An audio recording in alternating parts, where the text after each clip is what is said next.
This is the Dealer Playbook. Hey there, thanks for joining us for episode 81 of the Dealer Playbook podcast, where every week we deliver creative strategies for you, today's advanced automotive professionals. My name is Michael Cirillo, joined by Robert Wiseman. What's going on? Hey, man, what's happening? You know, episode 81, so that's super cool. And, love the feedback that you guys are giving us for the show. Really motivates, inspires us to keep pumping out content for you guys. We love the reviews that we're seeing and just the feedback and interaction that we get. We do this show for you guys, so just super grateful that you guys keep listening in. Today, we've got a really cool guest for you, a good friend of ours. If you recall, if you've checked back on previous episodes, you will have heard her the first time on episode 23 of DPB. We've got Elise Kephart from the Elise Kephart Experience. You're going to hear her talk about the incredible ways that she could convert inbound phone calls, so phone ups, into appointments and, of course, onto sales. Robert, before we jump into the show, you got anything to add about our This is with powerful, information in here, because as we discuss in here, like the phone ups, there's no shortage of those, the inbounds, and they're overlooked and misplayed so many times. And they're such a valuable resource for anybody, the hottest buyers out there. So Elise drops three top tips for you to handle incoming phone ups like a boss. Yeah, you're going to hear her. Yeah, absolutely. Here we go. Let's dive in.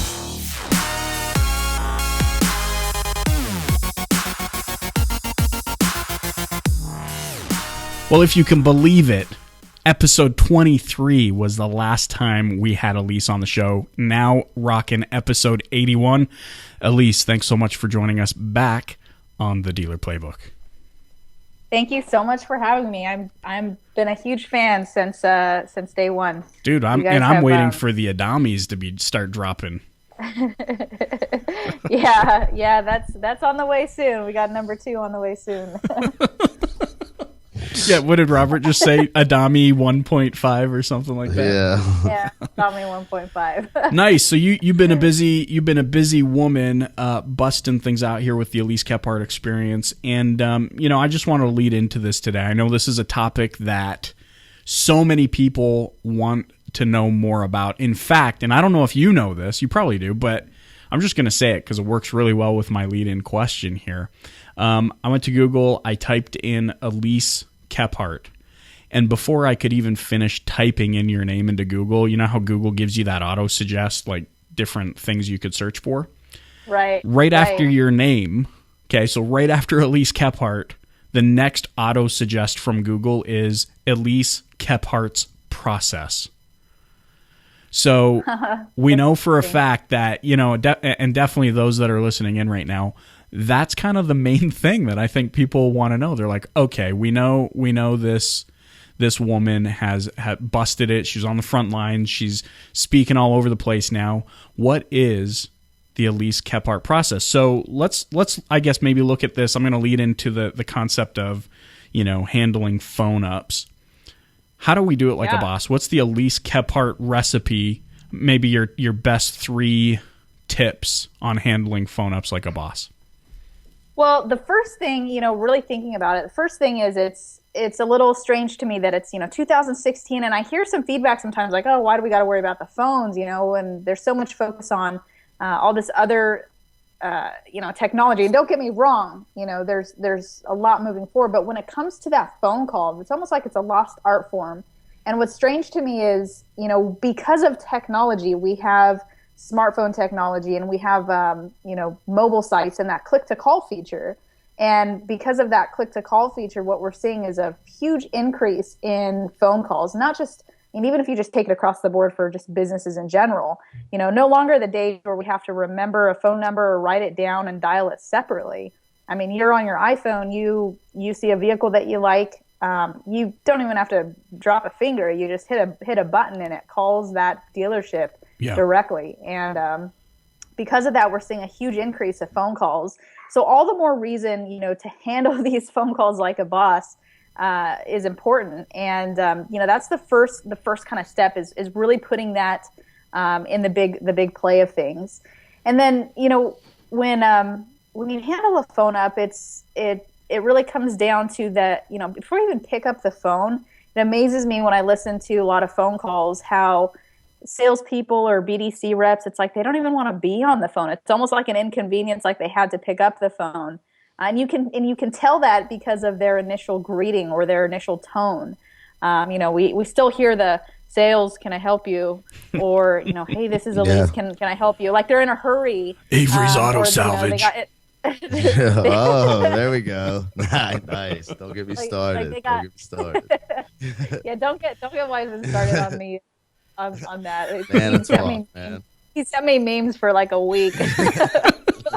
I'm planning a vacation, a little romantic getaway to Manitowoc. Oh, there you go. Hey, do you think this is a generational thing? Like, while we're on that topic of kind of not wanting to deal with the phones, are we seeing an increase and I'm not generalizing because obviously we're all millennials on the call, but like, is it a millennial thing where we're just more used to wanting to text or wanting to not hear somebody else's voice? Like, what do you think that's related to? I think it's just it comes down to whether you're making for the case of an inbound phone call, there's not a lot of proper training that goes on how to handle it. And so because of that, if you don't get properly trained and you don't get results from your inbound phone calls, you ain't gonna want to take them. Yeah, it's just like, and it's crazy. It's become a priority. It's crazy to me because it's literally, there is nothing hotter than an inbound phone call, right? Like how more engaged is that prospect if they're calling in? Like if they're there on the lot, they could be just kicking some tires, waiting in service, waiting on their girlfriend at the nail place across the street, whatever, right? Or if they're an email lead, they just could be, who knows where they're at in the funnel, right? But if they're calling in, I mean, that person is ready to rock and roll, right? Right. The majority of buyers, 90% of buyers 90% of inbound phone calls, when they call a dealership, 90% of them are going to have a newer car in their driveway within 10 days. So that's a pretty high statistic. And, people go, well, wait, 90%? And that doesn't necessarily mean, hey, Robert, they're going to have a new Hyundai that they purchased from your dealership, but they're going to have a newer car in their driveway, meaning they're making a purchasing decision, and there's going to be a newer car in their driveway within 10 days. And the way you have to look at it, for me to put in the effort to actually call a dealership, which we can go on a whole nother rant about, for a consumer to call a dealership, that's a big deal because so many consumers right off the bat, they don't necessarily want to call a dealership just because of the bad stigma that goes with it. They're engaged. They're ready to roll. Yeah. Right. So to make that phone call, they're very far along in the process. And from our perspective, working in the dealership, picking up that phone, it's not face to face with the customer, which is obviously the best thing that we have as far as closing the sale and so forth. But it's a live conversation. So unlike email and unlike text messaging, I mean, don't get me wrong, I love text messaging and so forth, but a live conversation is voice to voice, and you can hear each other, and how you sound on the phone, plays a big role in that. Not only that, if people are, if salespeople are texting their customers the same way I get text messages from them, it's so bad. You could have the whitest dude on the planet, but when he text messages you, it sounds like he's from the hood. And you're like, I don't understand. It depends, though, on the person that they're texting, though, and them feeling that could resonate.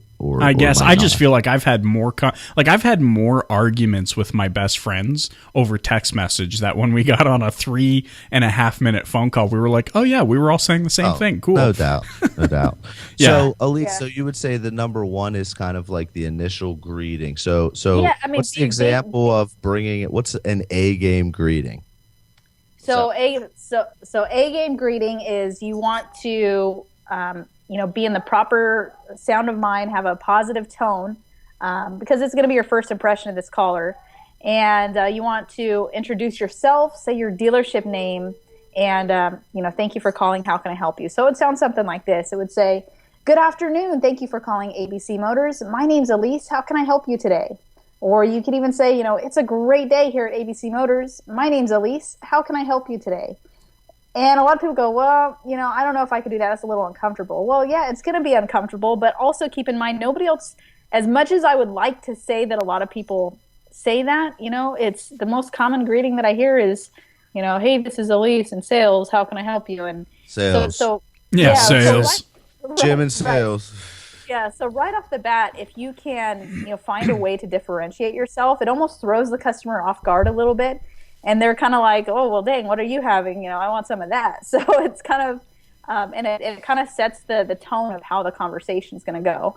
And another thing to put in perspective, I don't know if you guys have ever, Cirilla, do you have Chick-fil-A's in Canada? Or have you ever been to Chick-fil-A? I've been. We don't have them here. Okay. So, you go to a Chick-fil-A and those employees, are just like, I don't know what they put in their chicken, but they're very, customer service oriented. Same thing with a lot of Starbucks. The Starbucks people, even if it's 4 a.m, are trained to be as bright and bushy tailed as possible and, be aimed around the customer. And if, let's say you went to a Starbucks and you ordered a grande latte and, maybe they messed it up somehow. Maybe they made it non-fat milk instead of whole milk. Well, if that barista was really friendly to you right from the beginning, it's very difficult to become rude or upset at that customer over a mistake. Versus if, if the barista greeted you and was just like, yeah, what do you want? If they made your drink wrong, it's a little bit, now you're kind of upset because they weren't polite to you right from the beginning and they messed up your order. So, having an initial greeting that is positive and friendly and upbeat. Again, upbeat, right? It's just it automatically puts you ahead of the game, like a little bit right there. Yeah. Well, and to put it in perspective, like going along with what you're talking about, just yesterday, I was at one of our department stores here, kind of like a Macy's or whatever. I had 2 items I wanted to buy. I walk up to the counter and the woman just was not excited about being there. And I actually here's the thing. I'm pretty like frugal. So I'm even like second guessing my purchase already. And my wife's like pushing me into it. She's like, no, you only buy clothes every like 6 years. You need to do this. But this woman, like, I was like, I don't want to give, you don't even think about the company at that point. You think about, I don't want to give my money to this person. And so like tying that over to the car business, that we always throw things around, the sayings like, hey, this is the second largest purchase or investment these people will ever make in their life or whatever.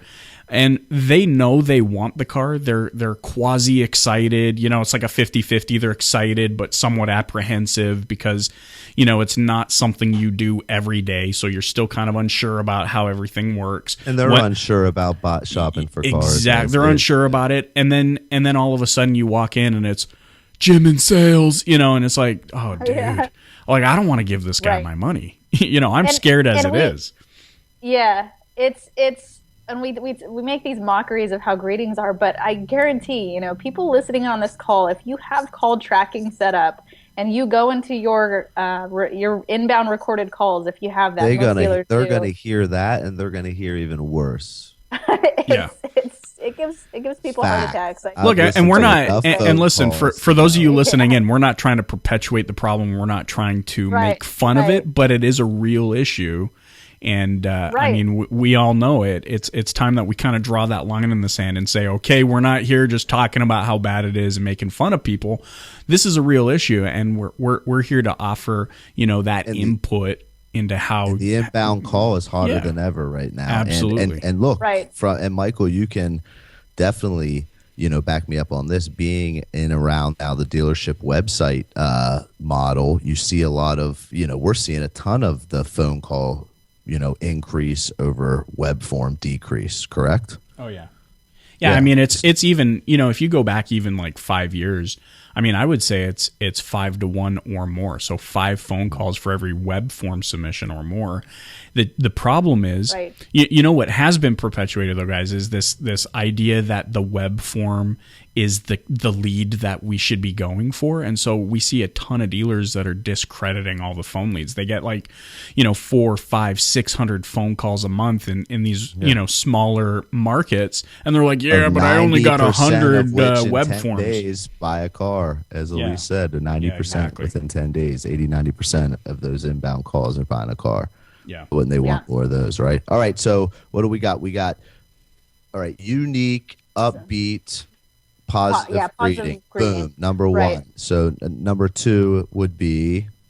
Number two is, is I'm gonna go into number three in a minute. But if I had to pick a second thing, it's the struggle in a lot of phone calls too. I think a lot of sales reps and BDC reps know that they have to get a name and number, but it's always a struggle because they do it in the wrong manner. And part of that is you have to give the consumer a reason on why they should give you their contact information. And while one of the methods out there is, hey, in case we get disconnected, let me just go touch that car to make sure it's still on the lot. I'm sorry, but I'm not baiting to any of those tactics.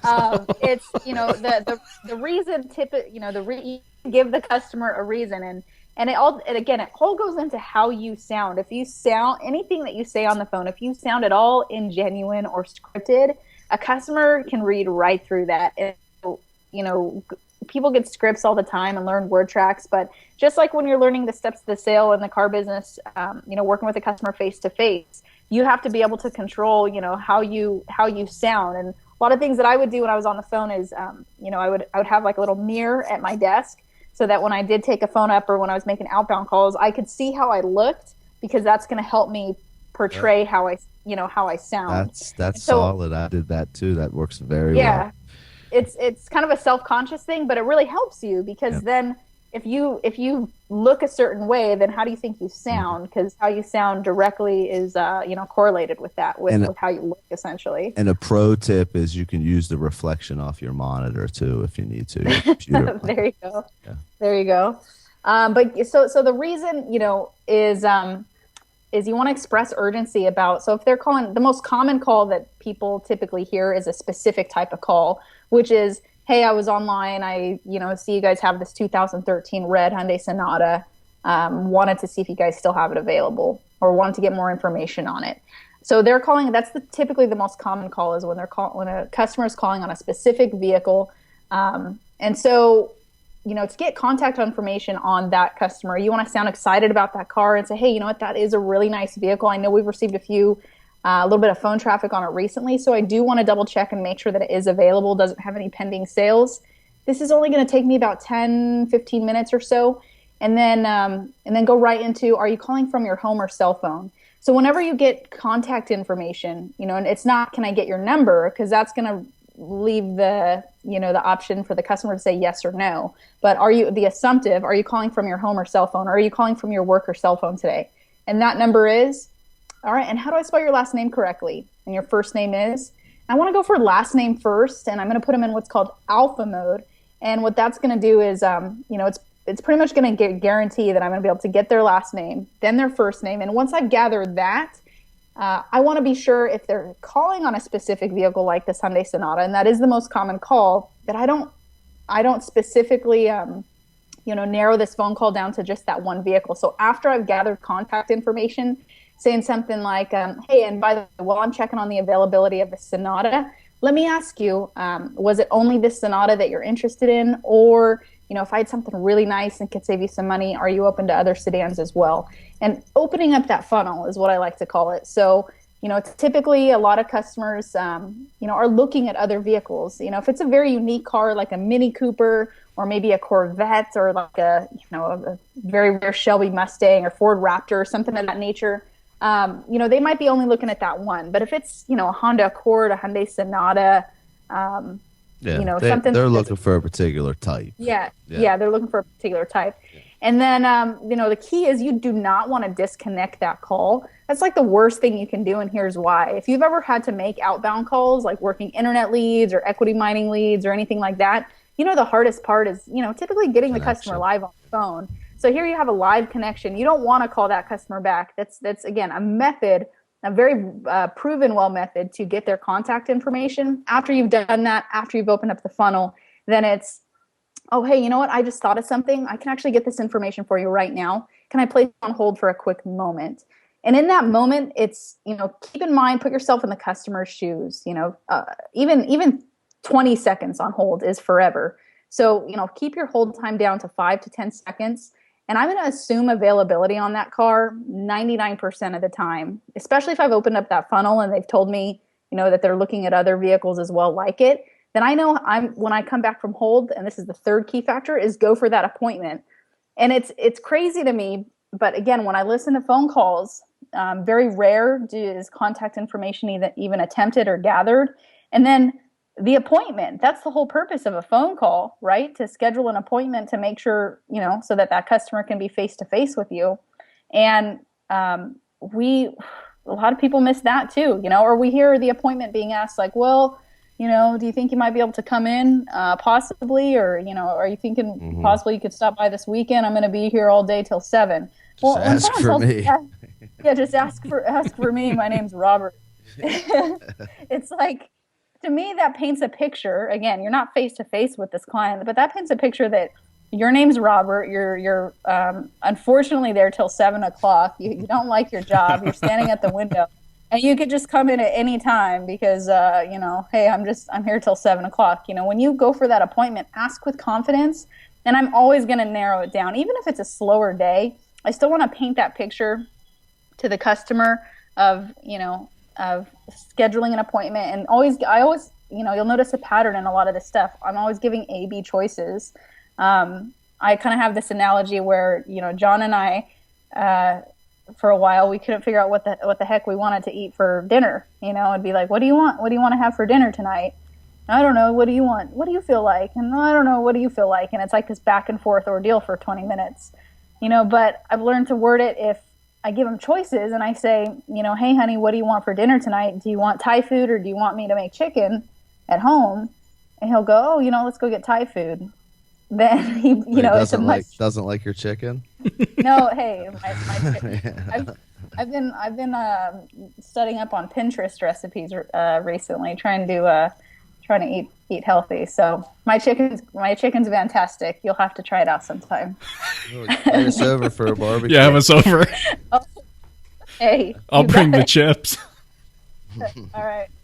Yeah, I'll Robert, you can bring the sausages. That's it. So what is number 2? So number 2 is then number 2 is get that contact information. Contact information, and then 3 is of course the appointment.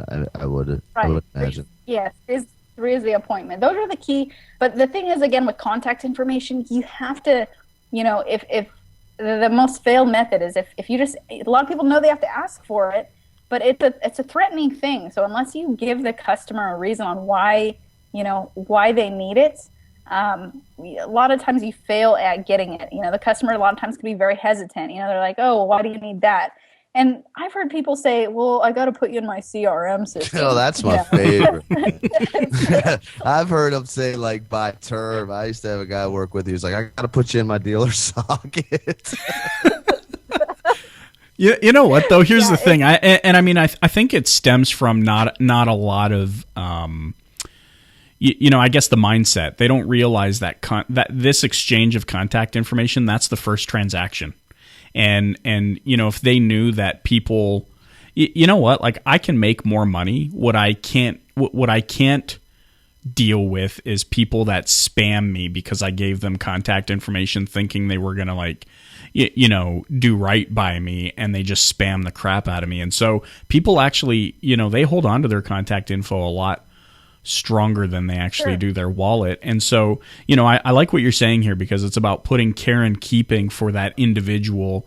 You're taking a very tactful approach to getting their contact information, not, people are, people are listening to this laughing, saying, oh, that's so funny. These guys are so funny. But I mean, the reality of it is that this is what people are really doing. Hey, I got to put you into my CRM. Yeah. It's so ridiculous. Socket. Yeah.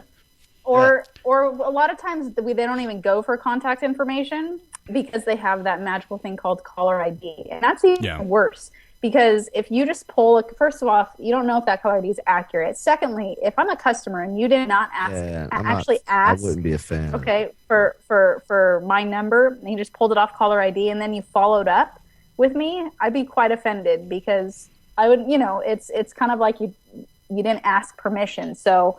And I've worked with a lot of salespeople, and we're going through their calls and their phone apps, and, well, okay, what happened with this customer? Like, oh, well, I just logged them, but we can't call them because I pulled that number off caller ID and I didn't actually get contact information. And then at that point, it's kind of like it's not really a lead at that point. If you didn't schedule the appointment first time around. Numbers. yeah, it's just messing up because again, you call that customer, that could be offensive to a lot. It would be offensive to me if I was on the other end as a customer. So not depending on caller ID, making sure you have the right methods in place to get contact information. Go for that appointment. I always like to go for the appointment 3 times. If I can't get the appointment, then I'm going to go for a follow-up phone appointment. Okay, so you go for the appointment after I give up the information. Yeah. I'm reluctant on giving you a date for the appointment. You then go for the appointment for a follow-up conversation, correct? Right. Which goes like how? So, well, first, if I schedule an appointment, you're going to give me some type of objection. You might throw, well, hey, before I come in, I want to know your price or whatever that is. Important to know what your how to handle those objection handling techniques are. But it might be something like you might say, well, I got to run it by the missus. It's going to be her car too, so I'm not really sure. I can't really narrow down a time. If I can't get a firm appointment, but I feel like there's something there, then I'll go for an actual tentative appointment. And I'll say, hey, you know what? I completely understand. Most customers that I speak to, have to speak with their significant others as well. Or I might even relate it to me, and I might say, I completely understand. I know if I was looking at a vehicle, I'd want to bring my husband as well. And then I'm going to do the assumption again. Let's go ahead and do this, Robert. We can get pretty busy here over at ABC Motors. Let's go and set up a tentative time that you think you and your wife might be able to stop by and look at that Hyundai Sonata. Worst case scenario, if something comes up, you don't make it in, that's not a problem at all. We can just reconnect and reschedule. But that way, if you do happen to pop in, you're not waiting on us and we're waiting on you. Now, that being said, your schedule a little bit better than I do. Are you thinking afternoons or evenings work better for you? And then if I can't go for that tentative appointment, if they still and I will tell you that a lot of times, I don't know if it's just putting the word tentative in there that kind of eases the pressure off customers a lot of times. Less but commitment. A lot of times they'll go, okay, less commitment. Yep. But and it leaves you the option. Right. Sorry, Elise. It automatically leaves you even if you book them on a tentative, that tentative appointment, even if they don't show, that's an excuse to follow up like no other afterwards too, which is good because you need a reason to call them back. And what happens if it's that example of, hey, I got to talk to my wife or husband, if you set up a tentative appointment, or if I'm a customer and I set up a tentative appointment with the dealership or any type of business, once I get off the phone with you, I'm going to be texting my husband or calling my husband and saying, hey, when you get off work tonight, I told the guy down at the ABC Motors that we would maybe swing by and take a look at that Sonata. It's a conversation piece that's kind of getting brought up after the phone call versus if there's no appointment attempt at all or nothing there, then once I get off the phone with you, as a customer, it might not be a conversation piece that even gets brought up to my significant other until maybe, the next day or until maybe I call another dealership, something else pops up on my phone and, I'm distracted by something else. So, go for that tentative appointment, and then if you can't get either of those, then go for a follow-up appointment, which is, well, hey, let's go ahead and do this. I completely understand whatever the reason is. You can go. I completely understand that you have some things you have to take care of before you come in and look at this Sonata. Let's go and set up a time that we can follow up. That being said, when are you most available for a quick 5-minute phone call? Would Thursday or Friday work better for you, morning or afternoon? That way, when you do call, it's not. It's an expectation. I need to create a task in my CRM. Right. Yeah, I'm going to give you something else to put in your dealer socket. It's like, who says that? Right. I'm still cracking up on that one. Go ahead. No, you please. Oh, I was just saying, it just wraps down into, if you're a dealer or you're a anybody that works in a dealer listening to this, this podcast, and you got to ask yourself, wait a minute, okay, how are my phone calls, and have you really calculated out, have you listened to yourself and have you calculated out of 100 phone ups, how many appointments are you setting out of those 100 phone ups? That's really what it comes down to. I'll tell you the national total close rate. So out of 100, well, let's see if you guys know this. Out of 100 phone ups, what do you think the national close rate is on phone ups right now? Buy or commit to an appointment, or that buy? That actually drive off in a car, buy a car. Oh, yeah. Lord. I'd say I have no idea. I'm going to say maybe around under the 5th percentile. Yes, you're seeing. Yeah. Well, Wow. 5% is right about it. I was going to be more optimistic than that. What are you going, 20, 30? No, I was going to say about 15. Oh, well, see, here's how it breaks down, though. I'm talking about total close ratio. So, and per individual store, essentially. So if you take 100 phone ups and 5% close, that means there's 5 purchases, let's say. Well, if you had 5 purchases, that means 10. You had to have 10 people actually show up for their appointment, right? That's half. It's 50% closing ratio on that, yeah. Right. And then if you had 10 people show up, that means you had to have about 20 appointments scheduled, right? So, because if you schedule 20 appointments, then 10 of them are going to show. You need a 20% appointment ratio to sell 5 cars. Right. That's correct. And that's very low. You know, once you get very well skilled on the phone, once you properly, learn and master the steps of the phone call, of the inbound phone call, you should be very easily scheduling 85% appointments, which means out of 100 phone ups, if you're scheduling 85 appointments, if 50% of those show, that's going to be about 42 customers that show up. 20 deals. Yeah, 20 deals at minimum. There's variances on how to increase your show ratio and close ratio once they're there. But if you just go by the 50-50 rule, that's where you should be at. So obviously the difference between 20 deals and 5 deals, that's a big difference, especially if you calculate, you can calculate what your average front and back gross is per deal. Nope. There's a lot of money left on the table.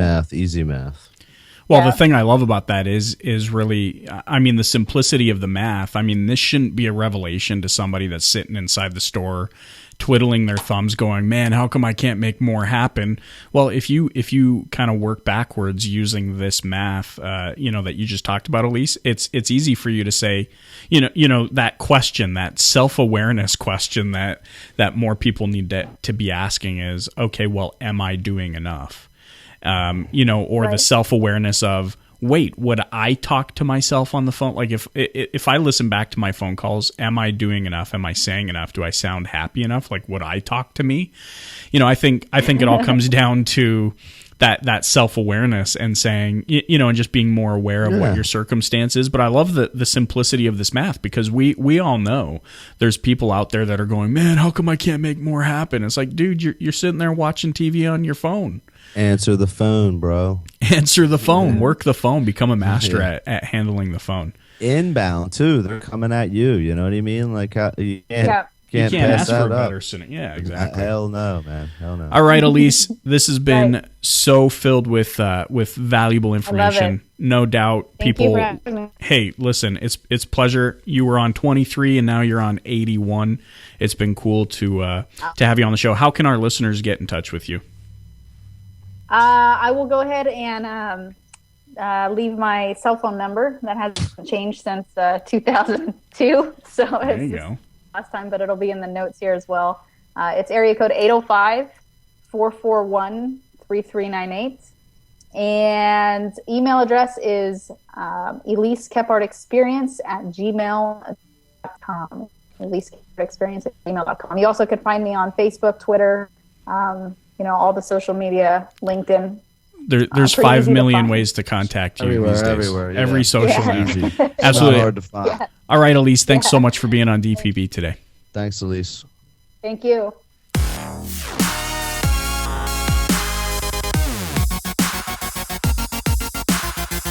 All right. And that was our friend here at DPB, Miss Elise Kephart-Adame.